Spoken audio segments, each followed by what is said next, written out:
Good evening, everyone. Welcome. My name is E.R. Anderson. I'm the executive director of Charis Circle. Charis Circle is a nonprofit programming arm of Charis Books, and Charis Books is the South's oldest independent feminist bookstore. Tonight is our monthly open mic, Cliterati. We have the hostesses with the mostesses, Theresa Davis and Karen G., who are going to be holding it down.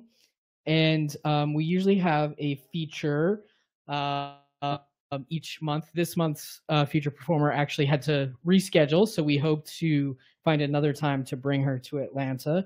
So tonight is going to be an open mic, which means the more the merrier. We would love for you to share your work on the stage. And as always, if for whatever reason you have a vulnerability hangover after you share and you would like me to edit you out of the recording, that's totally fine. This is being live streamed to a small but devoted cadre of open mic fans. So if you feel shy or if you feel like, oh, I wish I hadn't read, no worries. Just come see me. Again, my name is ER. We want you to be as present in this room as possible and not worry about it. So without further ado, please welcome Theresa Davis. Hi. Oh, it is on.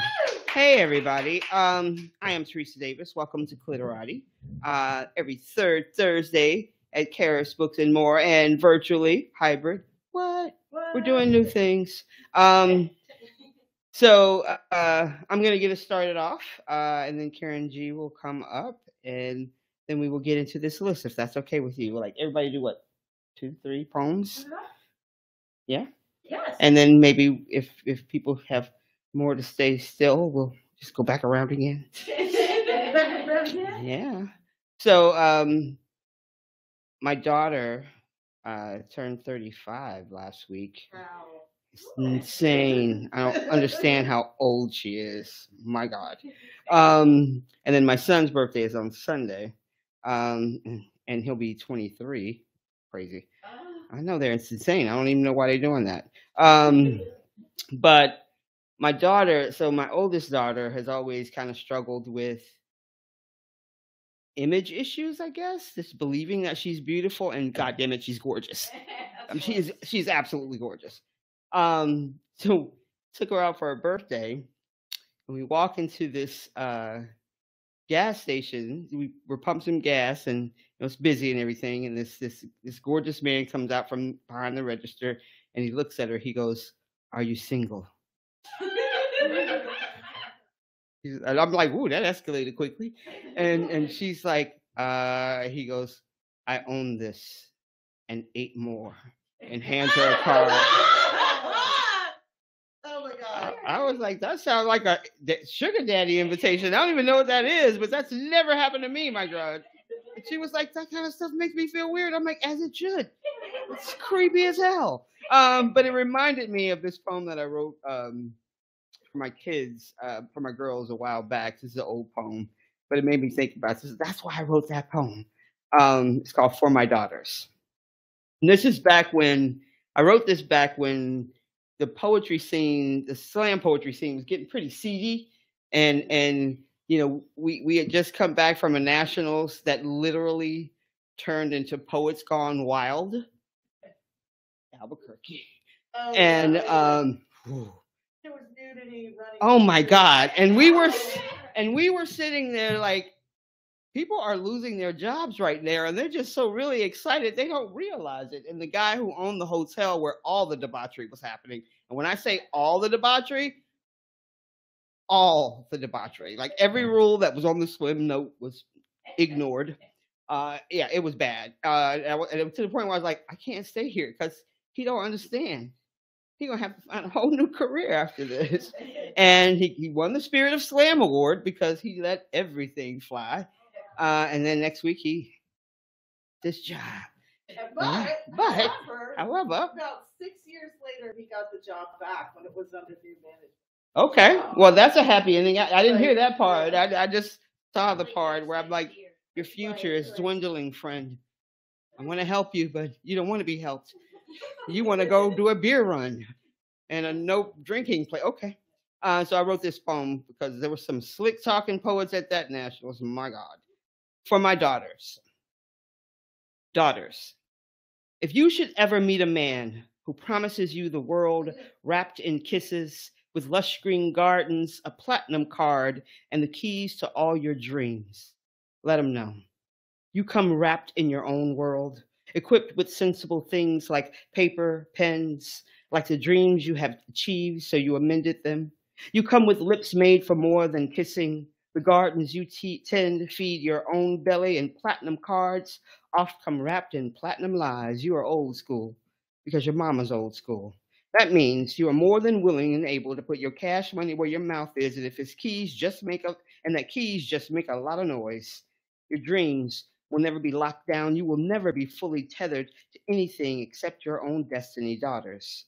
If you should ever meet a man wrapped in poet tongue who wants you to believe that you are his muse, writes you pretty words, leaves it under your pillow, metaphors you banquets that won't fill your soul, holds you accountable for his misgivings, your words against you, attempts to restrain your creativity because he has lost his perspective, let him know that your mother is a poet, that you are her muse, her reason for raising the sun each and every morning, for letting the moon loose at night, that you and that your pillow is not a paperweight. It lives in your own house, that you only allow him to visit when you want him, and you need more than pretty words to feed your soul, that the women in our family are fueled by drive, and if his license is suspended, then his ass will be walking, and if anyone tries to control your creativity, well, the person who attempts this insane feat may as well put his head between his legs and kiss his sorry ass goodbye, because after she, your mother, dispenses her own rough justice on him,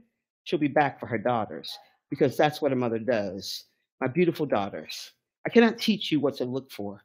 Deception has gotten clever in this age of technology and layered lies, but I can show you what not to lose sight of: yourself.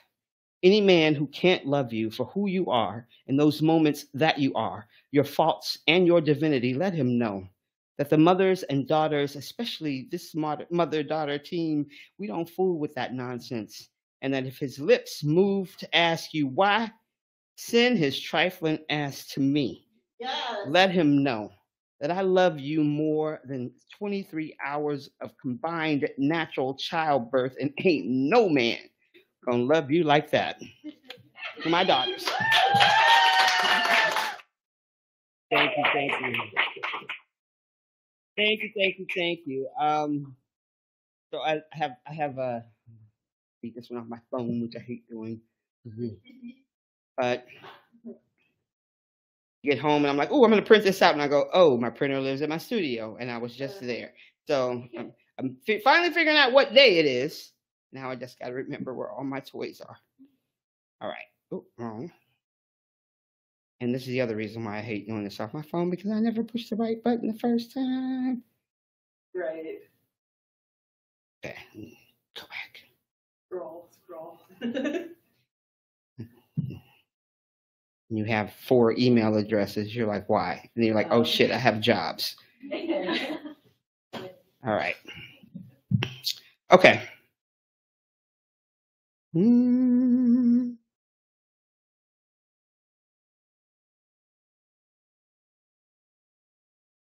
Okay, sorry. It's okay.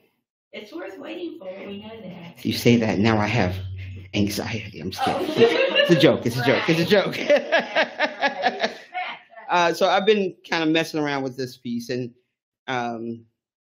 so I too can be a slick talking poet. So I do warn the ladies first. Do not ask me to write a poem about you. You do not get to choose a trajectory. But if you're a poet in the world, at some point in your poetic life, someone will ask you if you've ever written a poem about them. The answer is always no. I'm still thinking about it, baby. That's the answer. All right. This is called We Shouldn't, But We Are. And this is, again, one of those folks who were like, you should write a poem about us. And I'm like, should I? We shouldn't, but we, okay. This is not, and I think I said this before, but I've edited since then. So tell me if it's nicer. If you were here to hear it the first time. We shouldn't, but we are.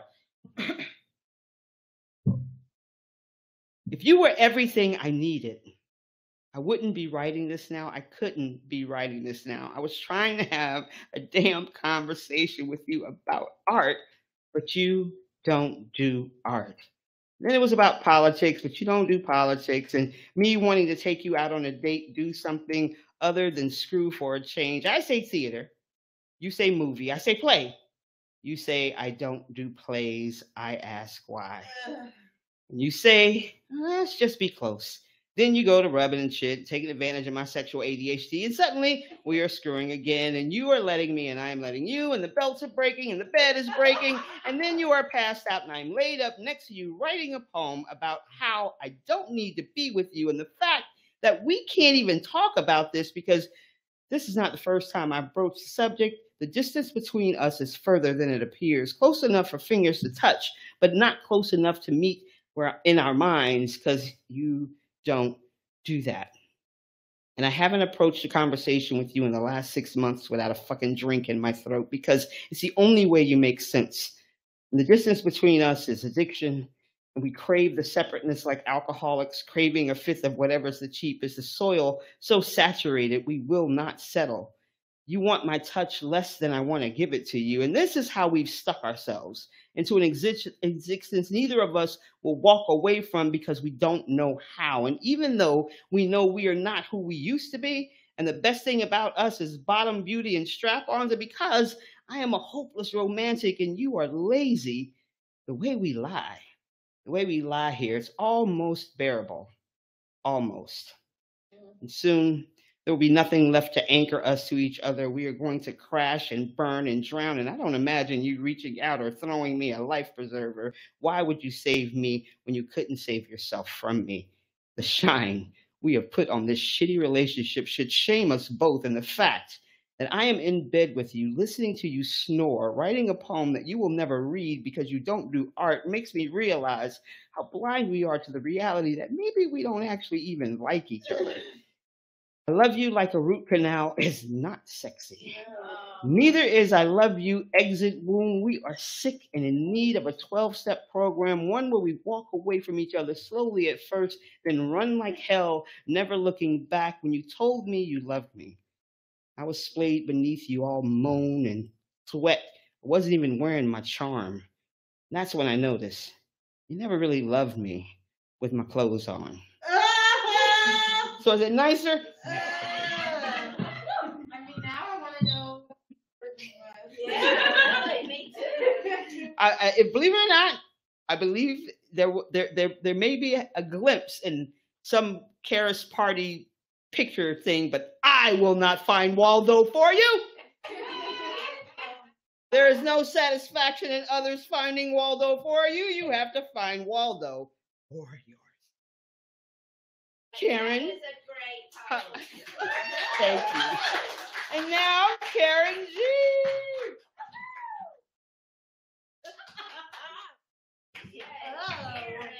Hi, everybody. All right. Moving down. I know it's bumpy. Okay, so I was asked to be part of this anthology, and different people have chosen. It's supposed to have statistics and facts and stuff in it. I don't actually have the statistics and facts that much in this. I don't think it has a name yet. It's I should forward you an invite to the anthology actually. And people are picking different things, like there are a lot of teachers in the anthology, so they're picking like statistics on failure rates and that sort of thing. And I was like, I don't know what I'm gonna do. And then I saw this Washington Post. It wasn't even like an article. It was like a bunch of slides about the bayou in Louisiana. And they called it Facing the Surge. And it was just this kind of small snippet piece. But they had some statistics in it. and they had great quotes in it. And part of it was, I've been thinking about this for a long time, like especially when people sort of still try to separate the U.S. as in terms of North and South, when we're separated in so many other ways, and we're united in so many ways that we pretend we're not. And I've thought this for a long time about how swamp is water, is reflective, is a mirror, like up toward the rest of the country. And there's a quote in here that kind of gets at that. So this is a very rough draft. Like I wrote this at 4 this afternoon. Like I feel like that's a thing, right? I have Cliterati. I have to write something. I have Java Speaks on Sunday. I have to write something. So this is my title is A Surge Unprotected, with details and quotes taken from the Washington Post, Facing the Surge, August 7th, 2023. Between a panhandle and a shoe, between a limp appendage, a boot, and a lone star state, there is a surface, and that surface has a sheen, sometimes of water, sometimes of oil, and always as a mirror. A boot holds the mirror between its toes, looking upward through a tangle of bones picked clean. Clean, a word waters and tributaries on the edges of refineries can't claim.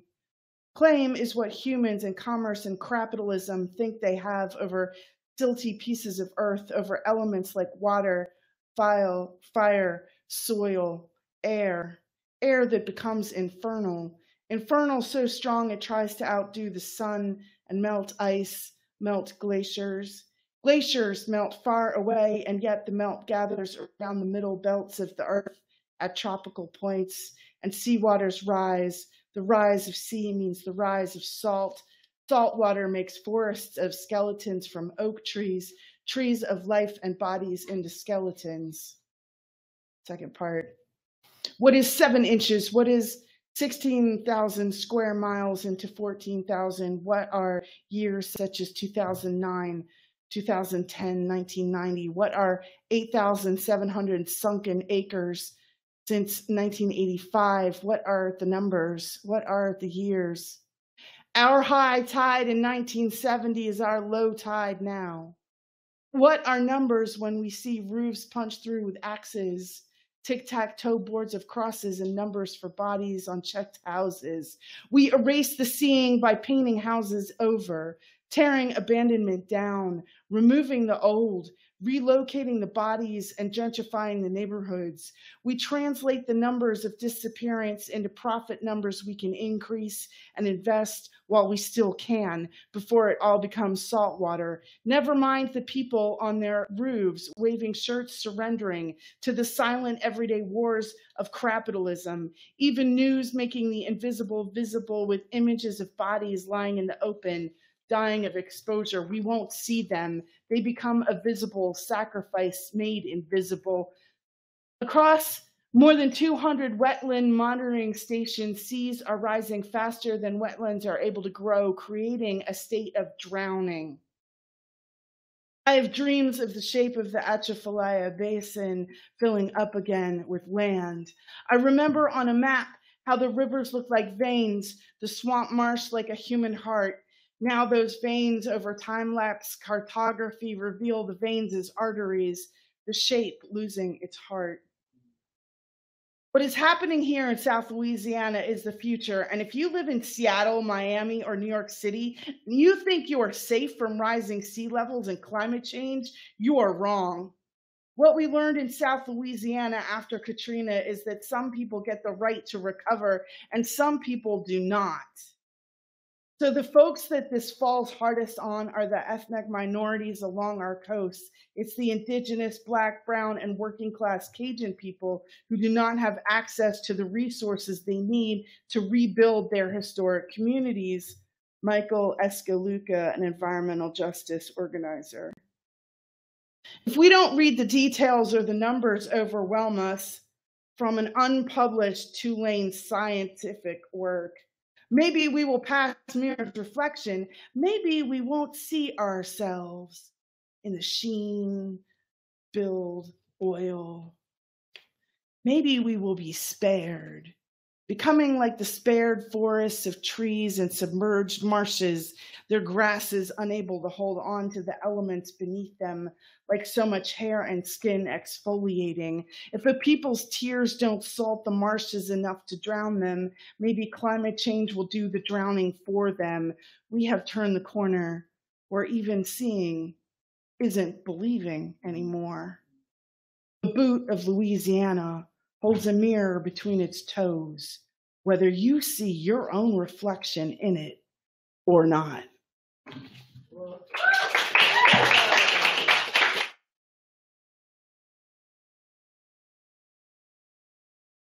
So I'm working on that. And then there's this one, which is from a prompt after reading Daphne Gottlieb's poem, Slut. Patron saint of finding, I'm the person who knows where you put your keys, left your wallet, misplaced your pill bottles. I know where the tethers are. Another way of saying this is that I hold space for grief, yours, mine, collective, unconscious. They call the candles I burn 7-day, but no, I always have more than a week's supply in multiple colors. I candle magic wishes, even if the wax slow burns from inside glass. I am often behind glass, flickering behind a window or a windshield. I hold space with only children, however they are only'd. I'm here for the churchless, the faithless, the ones hope forgot, but I'm unlearning the whiteness of savior complexes. My hope and faith is a mosaic. More X or sex or memories like X's, more sex goddess than anything else. I wish more than anything else I knew how to teach unshaming, even my own. Maybe I know where the objects are because it's so freeing to shed them. Leave the outside world by the door, toss off a shoe, a heavy bag, leave your bra in the car, a tie, a coat. To be friends is to hold the small deaths of the everyday, like the birds from fallen nests or verdicts read over NPR. I'm the patron saint of not mother, witness in this house with fear of cops, of driver's licenses that means less freedom, more risk. I remember when my friend, her name is Drew, was afraid of losing her kids if she came out of the closet. And now we are all afraid of guns in the hands of authority. Another way of saying my arms are not just part of this body, but the space I share with other bodies and the way voices speak on the other sides of walls. The last time someone said they loved me and I believed it, it was my caretaking friend, and the fact of it rode the air between my dad's last breath and the words that spoke it. And all of these ways of saying are ways of saying, I'm a patron saint of staying right here.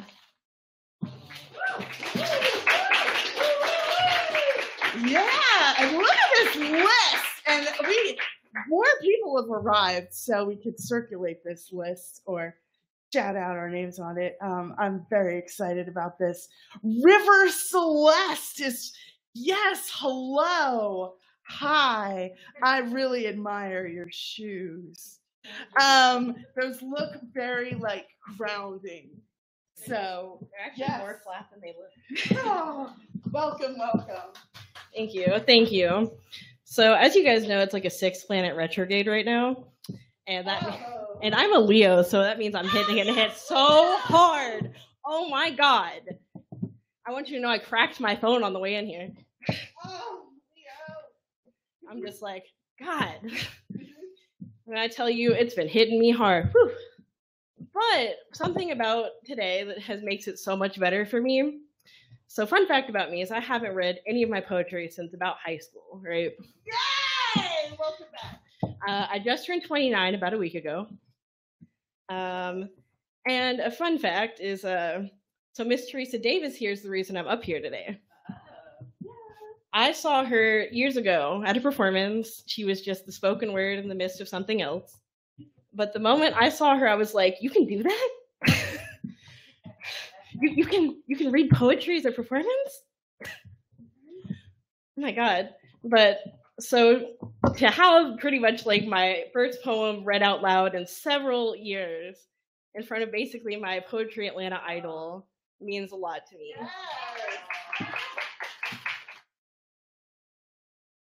So, you know, I didn't check that off on my 2023 bingo card. But also, before I start this poem, it does have gendered speech in it, but I am non-binary and I do use they, them pronouns. All right. This poem is called Overconfident.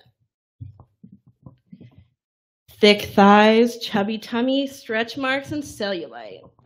Aren't I perfect? You know?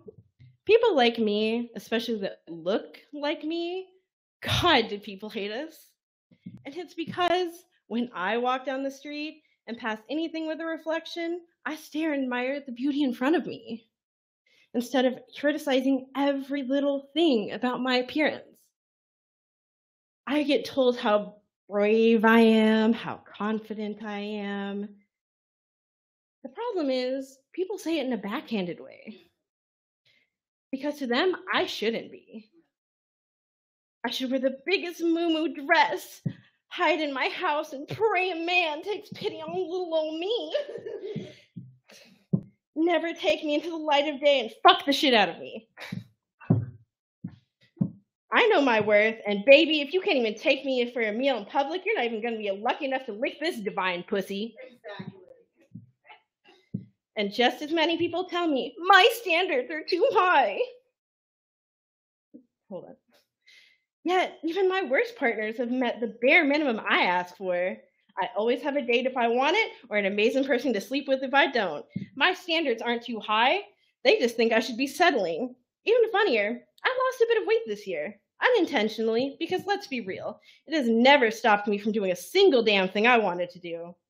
People congratulated me and praised it every time. I just stared or ignored. Why? I'm a bad bitch at any weight. I don't give a fuck about being small. I'm perfect now. Why change it? And even if it changed it, I'd still be.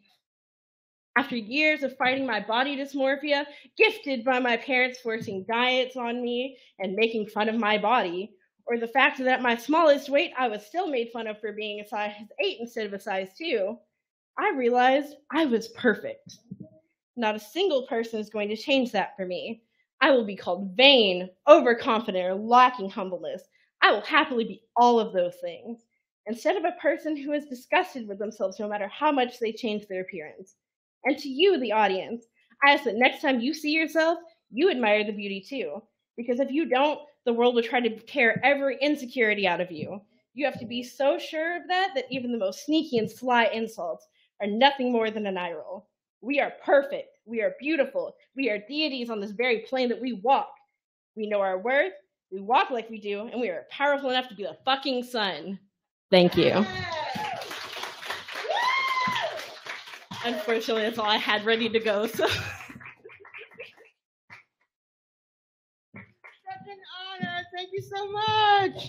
Of course, my brain was like, place where poetry is happening. And the first thing that came to my mind was the 4th Ward fire party. It was weird. I was like, why am I here? Why are things on fire? Is this safe? Remember that? Fire the 4th? I think it was a cute name, but I was like, oh shit, real fire. Okay. I thought that was dangerous. Thank you so much for sharing. And thank you. You made me cry a little bit. Don't do that. Try not to have emotions in the new pandemic world. I'm just kidding. I can't do it. I love everybody. All right. Thank you so much, River. Do you have, so you said this is the first time since high school? Okay, you're going to start doing it more? Because we're here every, month. Yay, me too. Y'all give it up one more time. Ah. Okay. I believe the first name is Masha. Yes? So tell me how to say your last name. I don't want to do things. Kriptova? Nice, okay. Masha Kriptova. I say it right. Yay! Come on to the mic.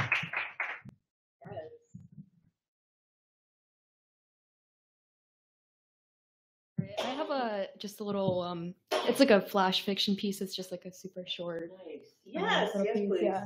And thanks so much for like hosting everything, and it's been a beautiful event so far. Okay, so this one it's called Devour, and there's like some like body horror stuff in that, just in case that's like a thing for anybody. At the bar, I'm a baby. The stool's too high. My feet dangle a foot from the floor. My dress, brown and boxy with bitty flowers, looks like a rag doll's. My wonky eyes must shine big and wet even in the dark. I sniff for a look or a smile, like a starved squirrel searching for cached acorns. I am not ugly. Thin brown hair, a frowning mouth, a soft belly, a curved back. But I am meek, a gas station daisy, a scruffy lost lapdog, a kid caught playing with mom's makeup and thinking she's grown. No one looks my way. Bartender's French accent. What can I get you, Cherie? Curly hair sits on his skull like a tight wool cap. Black t-shirt clings to his biceps. Vodka cranberry, I reply, please. A risk. No one gets the ratios right. Always too much cranberry, too little vodka. But it seems the easiest drink to make. I hate to make the staff take care of me with complicated orders. His name is Nick. Quick black eyes, jumping eyebrows, a smile cutting fast. He's a cricket, his long limbs bouncing. A joke is etched in his bones, a spring holds together his muscles, energy emanates from him. Is he flirting? Are you French, I ask? No, but I speak it. Do you? Un petit peu. Ah, un petit peu! His eyes gleam devilish. The vodka crayon splashes bloody in my glass, sweet and sharp, clear and sour. I tell him the blend is perfect. He grins. He puts on a show just for me, juggling limes. I feel small and adored. I stay long, and then it's late. Few patrons remain. As we speak, I lean closer to Nick. His hand, sudden as an ambushing alligator, clasps both sides of my throat. His hungry fingers bite my skin. My shift ends in 15 minutes, he whispers. I'll wait. My lower back tingles. I remember little of the night. Nick's apartment, screaming teeth, a tongue sliding slimy in my ear, bones separated by mere centimeters of skin. My every pore emits static. White blinding pleasure, or maybe pain. I spend the night there, and the next day, and the next. After a week, I suppose he's my boyfriend. We talk and he's funny, but conversation is a courtesy. Most of our time passes together in the dark. Our time apart is a blur too. Clarity comes only when we meet, then dissolves like sugar cubes into the black coffee of night. One day in my shower, I spread soap like frosting around my navel, and I think of him. I comb shampoo through my hair, loose strands on my fingers. I go again. A clump. What? I palm my hair. With every stroke, more strands tear loose. Out of the shower, into the mirror. I touch this new white patch on my scalp, skin naked from lost hair. This never happened before. Whatever. I'm late to meet Nick. I blow dry. The hot air hurts the bald spot. I wear a beanie outside. I take the subway to his apartment, my head lolling on the orange seat. I am so tired, and I spend the night at his. The next morning, my stomach is full of stones. My limbs disobey. I'm so drowsy I can't leave his bed. I tell Nick. Then stay, he says, his fingers slide under my panties elastic. I can't. I have work. My own fingers can't rise above the sheets. Maybe I'm sick. Then call in sick. Nick brings the phone up to my ear, and when I hang up, he throws it on the bed's far corner. His hips are atop mine. I always close my eyes. I read somewhere that most women do during the act. I peek this time. Nick's hot breath is on my neck, and I stare into his mouth. The teeth are long, sharp, thin, like toothpicks all lined up. His eyes, always dark, now swim in black ink. His fingers dig and pinch soft bits of me, like he's tearing bread to eat. I'm feverish and frightened. I'm seeing things, I think. I fall asleep. When I wake, it's dark and I'm alone. He's gone to work. My mouth is raw, flowing warm and coppery. Blood seeps from both gums. I touch my tongue to my top teeth. The molars rock. I press with a finger. They slip out. The moon offers no comfort through the window. She's thin as a toenail veiled by smoggy clouds. Only the sick glow of the city shines on Nick's pillow. My 5 teeth lie there like little pearls. In the groggy gray morning, Nick returns. He stinks like cigarettes and spilled drinks, and when he plops beside me on the mattress, his hungry hands reach right for me. No, Nick, stop, I croak. I don't feel good. Oh. His face softens, concerned, like a father calculating the extent of an infant's illness. He slides my head onto his lap, combs through my hair. It feels good. He's never touched without taking.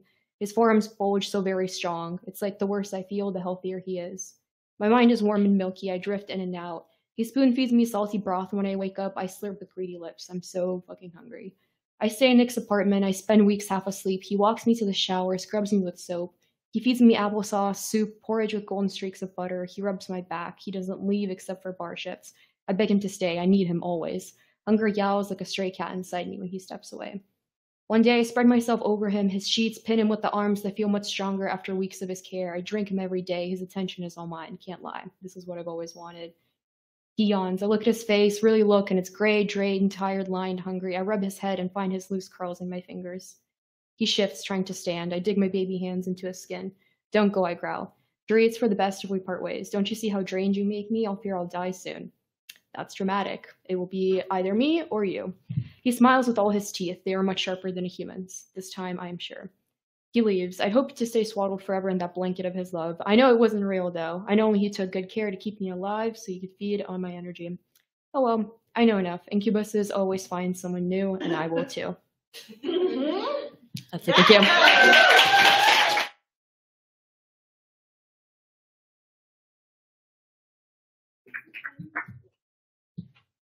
That was awesome. Thank you. At first, I'm like, ooh, vampire story. I love it. And fall is coming, so I have to hear more of that. Sure. All right, and the next on the mic is it Samira Wilson?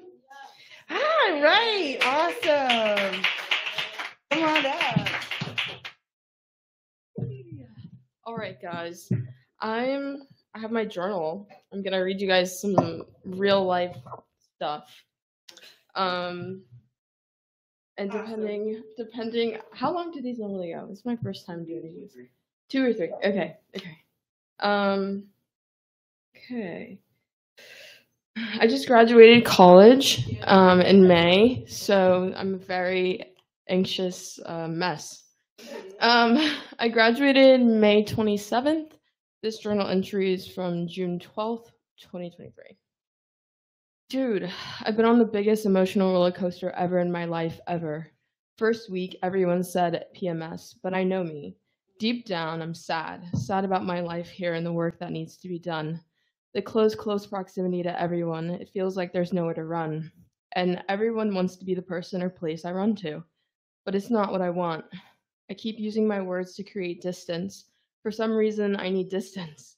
I need my life to feel like mine. I'm fucking 21 years old. Maybe I'll laugh one day, but today I'm not laughing. I'm really emotionally fucked up, actually. I can't explain this to anyone, not anyone but God, and that makes me feel so lonely, so fucking lonely on this fucking earth. I have to keep repeating myself to my mom. I want everyone to just act like I'm not here so I can do what I need to do. I need a job. I need boundaries. I need friends. I need to make art. I don't need people up my ass. I don't need to talk about everything in order for it to be happening. I don't need people doubting me. I don't need a helicopter mom. I don't need to be compared to my sister. I don't need my sister to live for me. I don't need crazy fucking parents, but alas, I'm pissed a lot of the time, most of it, or I'm sad, or faking it, trying to remember it's summer, trying to ignore the pangs of no one here is on what I'm on, ignoring thinking of Bard because that wasn't it either. Telling people shit I mean. I don't know, bro, but this shit is wacky as fuck. I'm a 24/7 translator for myself. It's like English isn't my first language. Definitely top 3 most uncomfortable experiences of my life. June 13th, the next day. Forgot to think about doing this today, writing. My mind becomes mush throughout the day. Wake up and think of how to take on life. Millions of ways, millions of ideas, but this isn't break. Millions of thoughts feels like too much. I feel like too much. My favorite paintings are rolled up. I want to wear them like dresses, adorning me, covering me, holding me, wrapping me, protecting me. Trying to draw more. Why can't not reading that for me. No text from Aquarius boy, that's fine though. More for the plot, I guess. I don't know. I don't know what's going on. I know who I am. I just don't see her. I get less chances to reveal her. Where is she? A slump of sorts. I miss whatever, I guess. Why be so focused on that? People addiction, I guess. I feel like wailing. How will I become everything I think of? God, if you're my only friend, I'll be such a loner. Down here, like a person tripping in a room full of sober people. All right, almost done, guys. Don't worry. Okay, this is okay. So it's kind of like a dialogue, but like whatever. So, stop manic pixie dreaming. But it's so fun. Well, it attracts narcissists who don't make you feel good. Damn, but life is a rush. I feel like crazy. I can't help it but be mesmerized by people and things and crumble at the weight of the world and being aware but going onward type of way. And I did have one more, but okay. It's funny. It's like a notes app one though. Okay. I always thought of Gemini Moon as something that is too different to be the same. Two sides, one coin. But now as I'm getting older, I'm starting to think that it needs to be a smoothie. Together seemingly, but you taste the difference. People don't see what goes into it, and what it could taste like is probably not even what the ingredients may truly be, but they taste that there is a difference. Something indistinguishable from itself over and over.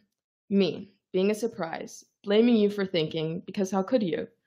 For a learner of life, I know that it teaches us things like how you feel about stuff, what you like, what you really don't, what confuses you, what intrigues you, what happens when you don't trust your gut, how to find your gut, how to actually listen and turn it into a muscle, how to know what requires what, who to trust, what to believe, what love means to you, how to give and receive love, how big the world is, little things that mean huge things, people politics, the fact that everyone else is human too, serendipity, accidents that aren't really accidents, how to keep God in all things, how to hold on to faith for dear life, how to see, how to decide, how to grow up mentally, how to see the bigger picture, how to self-love parts of yourself that are spooky.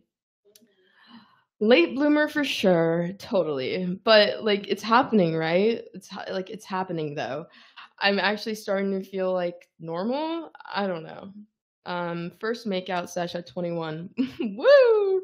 And it's okay, it wasn't teenage dream, even though that's what I wanted more than anything in the whole entire world. But, life goes. So, yeah, things are so real right now. Yeah, now it's time to keep adding more to the smoothie. Yum.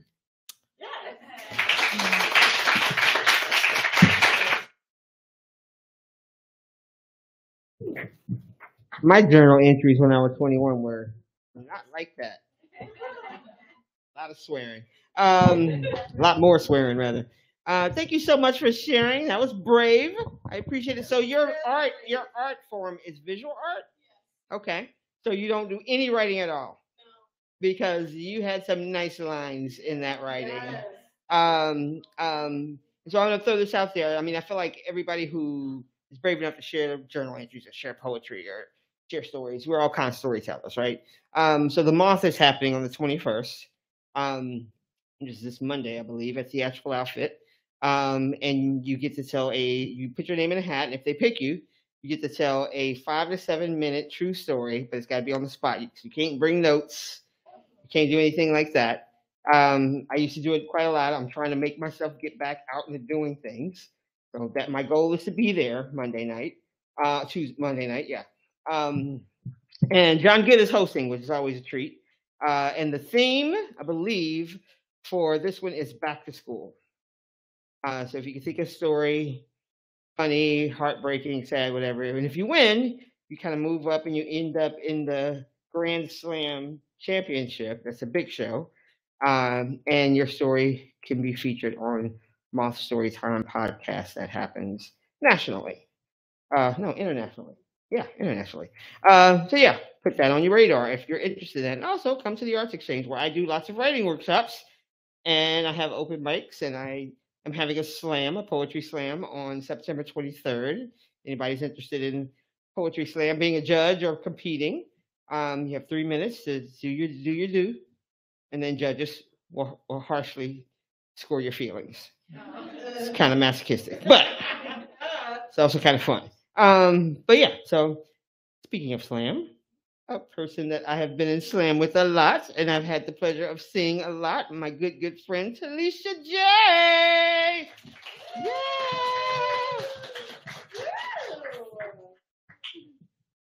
Hello. How is everyone today?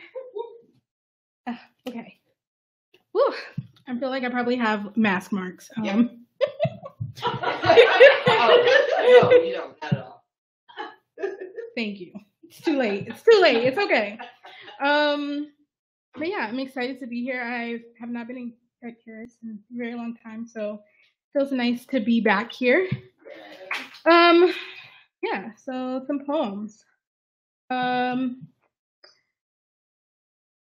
This one, I've been in a lot of writing workshops lately, some at Arts Exchange, 10 out of 10 recommend. So I have a bunch of poems that are in like some draft state. So yeah, I'm gonna share a couple of those. This first one is, I'm a BTS fan, stan, whatever. So you're about to call me out? Okay. Anyway, I like BTS. So anyway, this poem is, if you know BTS, then you'll know who this is about. This is Namjoon notices I did not love myself today. And a note that never mind. Okay, you've got a heart that knows love is bigger than your body. Love is not something you win. Love is everything it takes to. Yesterday, that mirror couldn't tell you nothing. Go off, sis. Slay. Take another look. I'll wait. Smile wider until we can see the shame you keep tucked behind the curtain of chubby cheeks, those stretch marks, the folds of your belly, the darker patches of skin, the too much wine you drank, and the too much whey you kept adding to your plate. Flaunt it. Embrace yourself. Make the sound you've been muting. Get loud. Take up space. There's an ocean of love in your veins for others that could hold you. There's a sonic boom shaking through your chest that could lift you. Speak yourself rainbowed strut. Speak yourself craved, idolized, reveled. You are who you are. Your faults are a shower of stars that dusts anything, everything you touch. Didn't you hear me when I said the biggest love is the ability to love ourselves? Remember yesterday's you? Yesterday's you was so charmed by your ass making an infinity sign in the living room. Yesterday's you is still you now. You're just pretending to forget. Pretending the doors to the magic shop of your hips aren't on beat, aren't always on beat when you stop thinking too hard about how others see you. The answer is sexy and free and enough. Yeah! Thank you. Have my mask marks done away a little bit? A little bit, okay. This next poem, you know what? I'm not about to scroll too much. We'll just do this one. This is an ode to Ross Dress for Less on Cobb Parkway in Marietta, Georgia. Yes. I back into the parking spot, always, everywhere, for safety. You open your mouth wide, swallow me anyway. This is the game we play. I grab a cart, not the big one, because the big one means I'm planning to spend a week's worth of paperwork and meetings and recap emails. The small one means I will still spend that much accidentally. Yes. It starts at your shoes, always, every time, for comfort. Eyeing all the types I've never worn, combat boots, Crocs, Mary Janes, imagine them on my feet. Try them on, feel like the girls in the 90s sitcoms at last. Toss a pair in the cart, straight past socks to your cosmetics where I pretend to be a person that wears a full face of makeup when all I know how to do is lipstick and mascara.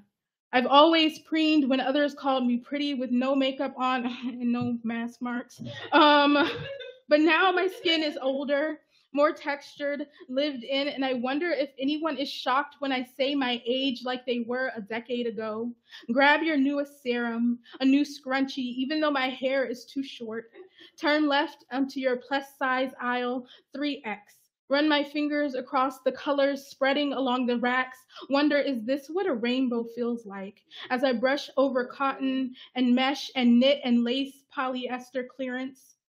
I try to have a bit of restraint, be less irresponsible, more frugal, more paycheck to paycheck appropriate. But you whisper in my ear that I can never have enough dresses, the kind I sit around the house in, and the kind I wear to work, and the kind I say I'll wear on a date once I feel like dating again, down to my ankles, down to my knees, down to just past my ass cheeks. I don't pop seams in fitting rooms anymore, only because I can tell just by looking at the fabric if it'll fit.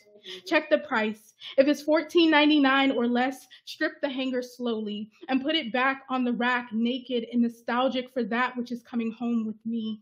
There are 3 things I will always climb out of your throat clutching: new sheets, a tumbler, and a candle mixed with patchouli and anything. Make that 4. I have to get something for my dog. Make that 5. Make that 5. You never let me forget the Ross 99-cent reusable bag to hold it all. Which, by the way, those make great bags for when you need to carry your groceries out of the car and up a flight of stairs. Anyway, yes. So stand in line, scanning all the temptations: Ferrero Rocher chocolates, more tumblers, seaweed snacks. I pay, and here the word pay means 2 different things. 1, I hold my phone over the screen and you lick your lips. 2, there will be a bill I forget that will not get paid on time because I overindulged, and you dab a napkin at the corners of your mouth. When I get home, I will take everything out of the bag, lay it across my couch, and it will not feel like enough. I just realized both of those poems end with enough. Thank you. And I always forget to do this, so I'm gonna try to remember. But I am on Instagram and I don't know, everything at Talisha J Poetry. So hopefully I will see some of y'all over there. I do weekly poetry sprints and monthly workshops, and I'm doing one next month on the 17th, which is my birthday. And yeah, so hopefully y'all will come out. Virtual, right? It's virtual. Everything's virtual online because I don't like mask marks. Thank you.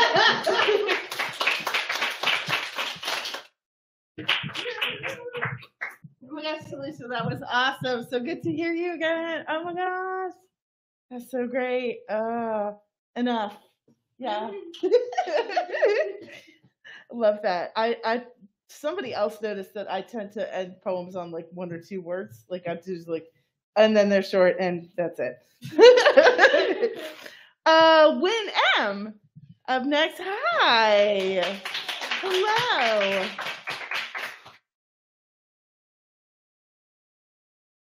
Hi, I'm Win. This first poem is about a family member who committed suicide. So trigger warning for that. It does not get incredibly graphic, but content warning. The title is Buckshot, so that should give you some context clues. Yeah. So this is Buckshot. The great gaping wound of you is actually the hardest to clean up. Bleach and body bags go a long way, even on your old wood floors. In the end, you're easier to clean than your cigarette smoke that won't wash out of the walls. We ain't got money for a hazmat team, so the rags are burned out back. Your garden's overgrown enough, we've got plenty of kindling. Hide it away in the little clearing over the bridge we used to play fairies in. I don't know how to talk about you, my memories of you and that house now only tied to you and that gun. Standing in the kitchen, your granddaughter on my hip, I have a clear view to the cornflower blue bedroom. Probably not blue anymore. They wouldn't let me see. I stayed in the living room. All wood panels and worn carpet. The old clock's batteries run out. Birds silent at the top of the hour. You weren't as clever as you thought. There's a hole through the old oak panel behind the couch. A hairline crack in the front window. Insurance won't cover that. The shrapnel of you, impossible to pick up. You've killed enough deer to know what buckshot does. The more done it is for you, the more work is left for us. Mulch spread over the charred garden, the ruse of asking for new life. A new window, too clean among everything else. A new outlook, too big, shiny, bright. No dust between the panels for the sun to filter through. Raw light on everything you left behind.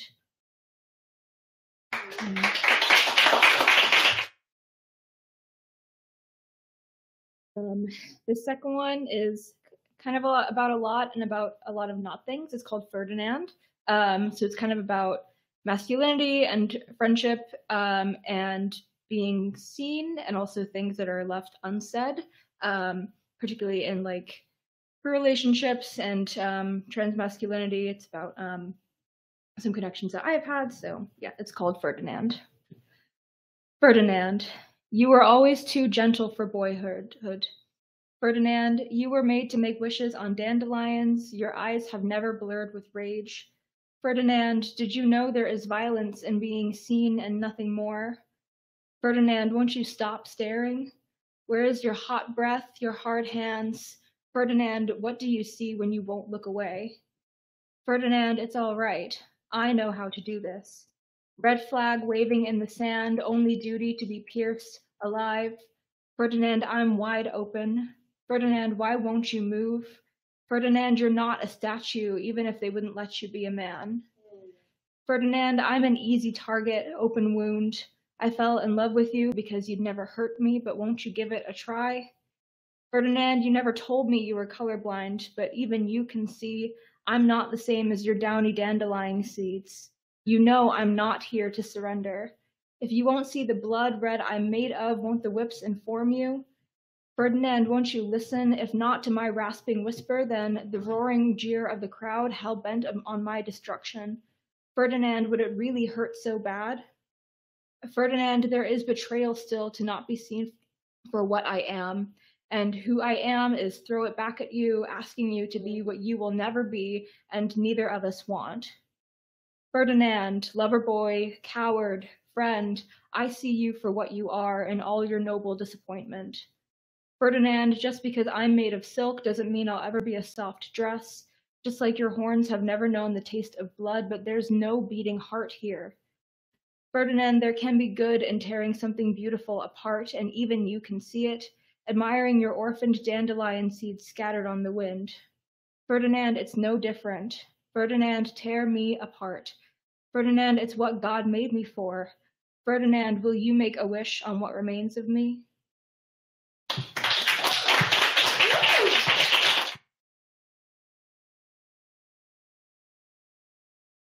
Thank you, thank you, thank you. Was there anyone else that wanted to read? Yes? What's your name?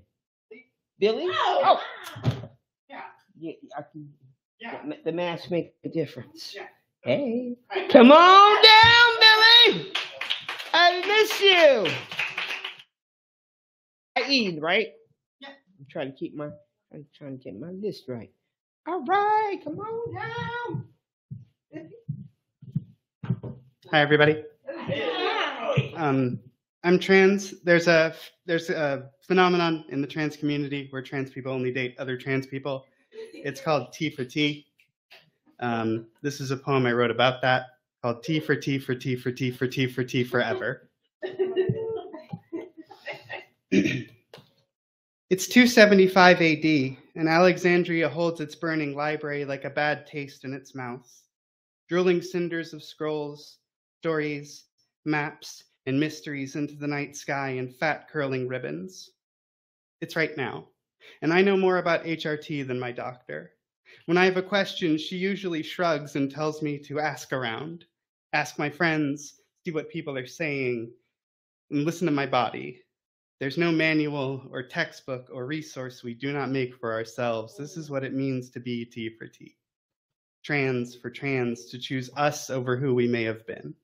To hold ourselves closest, to hold hands with the hands that hold us up. If you listen close to my falling breast, you can hear Alexandria. You're all of us bodies of burning libraries, smuggling books with every breath, from the guitar girl at the anarchist book fair, to the man dancing out of his top surgery, to the women with one more year on hormones than me who have so many helpful tips. We all learn by word of mouth, by word of bone and blood and fat distribution. T for T is a promise. It is a bucket of flickering clear water outside the library. It is a manicured fist full of scrolls screaming, "Nothing, lover, will die with you. I will carry your truths to the next town. I will upload your zine to the ether. I will build you a Casa Susana with enough acres to hold the whole of who you were when you're gone. The difference Between a museum and a library is the number of still living things you can learn from. Borrow this. Oh, yeah. Give it back. And beg someone else to find it. We are alive. And we are on fire. We are hoping when we kiss that we can't taste the smoke. The next person to touch me will feel an anthology of ashes and soot like an arsonist's aftermath. They will read my blackened spine like an acknowledgement section. They'll know I could never have done this alone. Alexandria burned and took everything with it. Consider this your alarm. Call this the first whiff of smoke. I wrote this for us. For us. For us. And for us, so that something of us will be fireproof.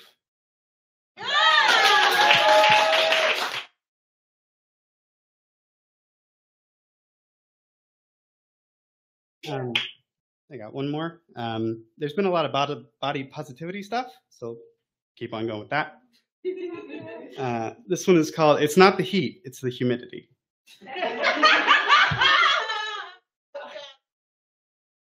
I moved back down to Atlanta just as the sun was taping her knuckles for the grudge match of another wet summer.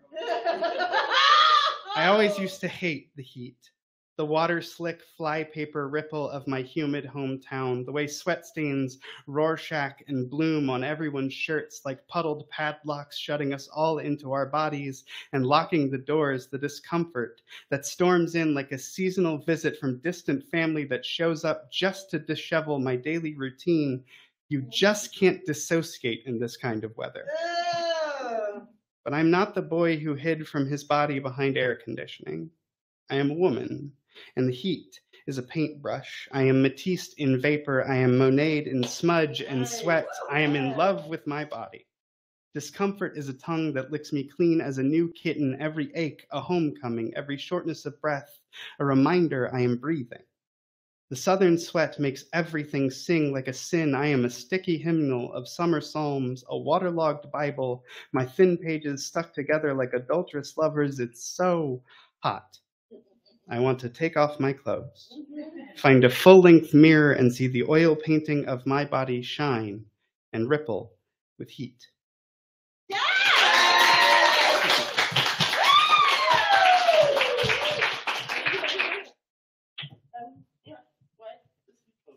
What's happening? It's 8:30. Yes. Closing out. Okay. So, You're shoving this in my hand like I have. like you wrote a. What's your book, Karen? Yes, I have a book. You have a book? And it's gonna be a party release thing in October. October 19th. October 19th. October 19th That's when we're gonna will be celebrate. the release party.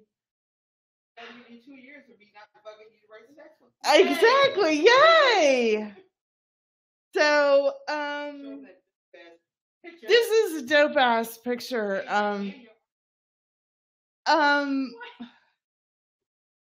So my friend Sue McMillan from Booney's, well, not really Booney. Anyway, she does art. She does collage art, so she made the cover. And then one of my best friends, Adam Rubenstein, who takes great pictures of poets, the back cover. So I feel like this is definitely a community effort. Most of these poems were written in COVID, sharing space with Theresa, who was in my terrarium. And so all these pieces are pretty much from the terrarium and just coming out of the terrarium. Living with As a Moon, week 82 of the plague. Y'all, sometimes it feels like a secret. A thick, socked-footed whisper sliding on wood, hard floors. Anxiety and panic attacks get worse with age. Because we've seen more knives twisting guts. Because we're closer to our own mortality. Because loss is a gape. I have more night lights in my house now than when I was a child. When I wake up in the morning, autumn leaves shimmering from sunlight, breeze, and dew, I'm happy to wake up. Now, having known poets who didn't, Now having grief somnia so often, candles, incense, audiobooks try as soporific props. The edibles and the melatonin only go so far. Waking up means I've slept. This is how it is when you live with the moon, as a mirror, as a light source that is also reflective. I know I'm a mirror, susceptible, and in Aries, so narcs are definitely my kryptonite. I set up barriers of protection with altars everywhere, dried flowers, bones, feathers, broken clay figurines like goddess cards pulled for every full moon and season shift. All of this, and still, I find myself with windows rolled down outside hospital, or overwhelmed by 2 big buildings with beeps and buzzes, reminding myself to breathe, to keen my way out. Bawling is not sustainable. There is a grace in that, which is better than any apology from a sociopath. I know how to self-soothe. To the extravagantly pour of real maple syrup in my coffee, add that bit of ice cream or homemade hazelnut syrup from my favorite barista before a commute. And when anxiety comes, panic like a storm, I know it will pass. My vagus nerves just need to feel a thing through before letting it go. And that knowledge is a power source, is knowing I slept tight and the bed bugs didn't bite. Give it up for Karen G. Give it up for all of you. Thank you so much for being with us. Yes. What a great room. So many beautiful first-time readers. Thank you so much for being with us.